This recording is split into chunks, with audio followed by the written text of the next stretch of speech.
I was 12 the first time I realized something in me was different. It was a quiet Saturday morning in our small house in Ohio. The air smelled faintly of coffee from the kitchen, though my parents were still asleep. I was lying on my bed staring at the ceiling, thinking about nothing in particular, when I heard the faint squeak of my sister's closet door in the next room. She wasn't home. She was at a sleepover at Jessica's. I still don't know why I went in there. Maybe it was boredom. Maybe it was curiosity. Or maybe it was something older and deeper inside me, something that had been waiting for a moment like this. Her clothes were softer than mine.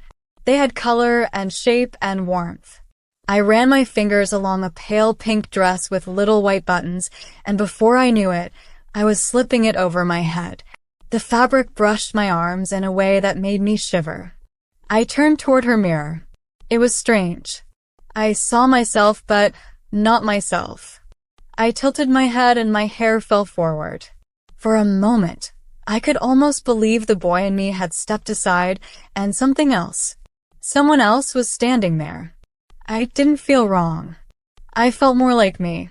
From that day, it was like a quiet fire had started in me. I began sneaking into her room when no one was home. Dresses, skirts, leggings.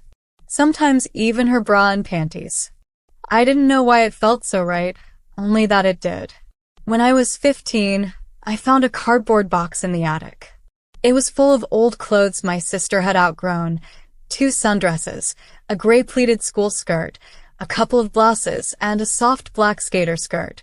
At the bottom was a black wig, tangled but still holding a faint scent of my mother's perfume from some long past Halloween. That night I locked my bedroom door. I wore the pleated skirt, a white blouse, and the wig. The transformation was intoxicating. I walked barefoot across my carpet, feeling the swing of the skirt around my legs, the weight of the wig down my back. I turned off the light and stood by the window, looking at my faint reflection in the glass. The moonlight made me feel like I wasn't in my own life anymore. It became my ritual. Every night, once everyone was asleep, I would slip into that secret self. But one afternoon I was careless. I had the house to myself. My parents were in Cleveland for the weekend, and my sister Margaret had gone to the lake with friends. I put on the school skirt, tied the blouse at the waist, and spent the afternoon drifting through the house in a kind of trance. I didn't hear the car. I didn't hear the door. Max. Margaret's voice. I froze in the living room, my skirt swaying slightly. She stood in the doorway, her eyes scanning me from head to toe. I don't remember what she said next. I just remember her face, confusion, something like disgust, and then nothing at all. She went straight to her room and slammed the door. After that, she barely spoke to me for months. It was around that time I found a website called Prism Stories. I was up late, the house dark except for the soft glow of my laptop. I'd been aimlessly searching when the name caught my eye. Inside, I found a feminine size calculator, and on impulse, I measured my chest, waist, and hips with a piece of ribbon and an old ruler. The numbers felt intimate, almost like a secret name I'd been given. I read an article about layering skirts with leggings for winter. It wasn't anything dramatic, but it made me feel less alone, like maybe there were other people breathing the same strange air I did. I kept dressing, but I was more careful and lonelier. When I was 22, I moved to Cincinnati for work. My first apartment was small and drafty, but it was mine. I could be myself without looking over my shoulder. I bought my first dress with my own money. Navy blue, sleeveless, light cotton. I wore it while unpacking dishes and felt something close to peace. That's when I met Austin.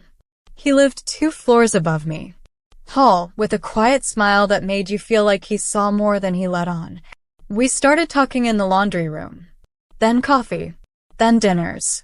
One rainy night, he came over with takeout. I had been dressed when he knocked.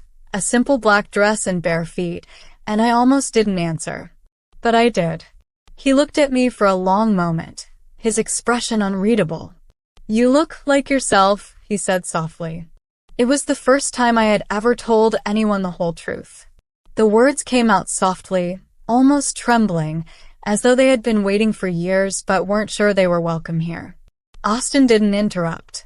He just sat there, leaning back, one arm resting along the couch, his eyes steady and warm. I pulled my knees up to my chest. The room felt small and safe at the same time. Every now and then, our eyes would meet, and my breath would slow, like I could rest in the space between us. Our closeness deepened. There was one night I can still feel in my skin.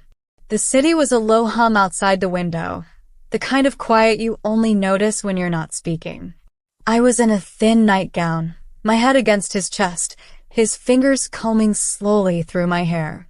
No rush, no hunger, only warmth, steady and unshaken. My fingers curled into the fabric of his t-shirt. I could hear his heart, patient and unafraid. I thought then that maybe I could stay like this forever. But forever began to change in ways I didn't see at first. Austin started canceling plans. Not often, just enough for me to notice the quiet filling the spaces where he used to be. He would look at me a little too long sometimes, like he was searching for something he wasn't sure he wanted to find. There were moments when he'd touch my hand and then pull away as though he'd remembered something. One evening after dinner, we sat in silence for a long time. His plate was empty, but he kept moving his fork in small circles. Finally, I asked, "Are you okay?" He sighed, his shoulders folding in. "I don't know," he said. "I care about you so much, Max. But I don't know if I can be what you need. Or if I can carry this the way you can." I stared at my hands. "This isn't something to carry," I said quietly. "It's just me." "I know," he whispered. "And that's the part one hate. Because it should be simple. But it's not, at least not for me." I didn't cry then. I walked him to the door. We hugged, too long to be casual, too short to feel like forever. When the door closed, the apartment seemed bigger, but emptier. Later, I sat in my room with the red dress still hanging from the back of the chair. I took it in my arms and pressed it to my chest, the fabric cool at first, then warm as it soaked in my breath. It felt like I was holding on to the last shape of something that had already gone. I don't wear that dress anymore. It has been 2 years since Austin left. Margaret and I speak sometimes, though we never talk about that afternoon in the living room. My parents don't know the truth. Not really. I still dress, though less often. Some nights, I stand before the mirror and see her, the version of me who is lighter, freer, untouched by the weight of other people's hesitations.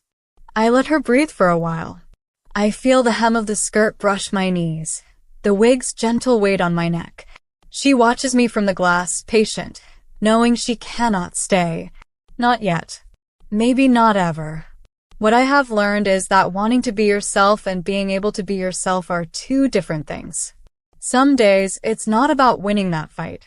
Some days, it's about carrying the part of you that no one else sees and keeping it alive quietly, until maybe one day the world is softer. Until then, I will keep her safe.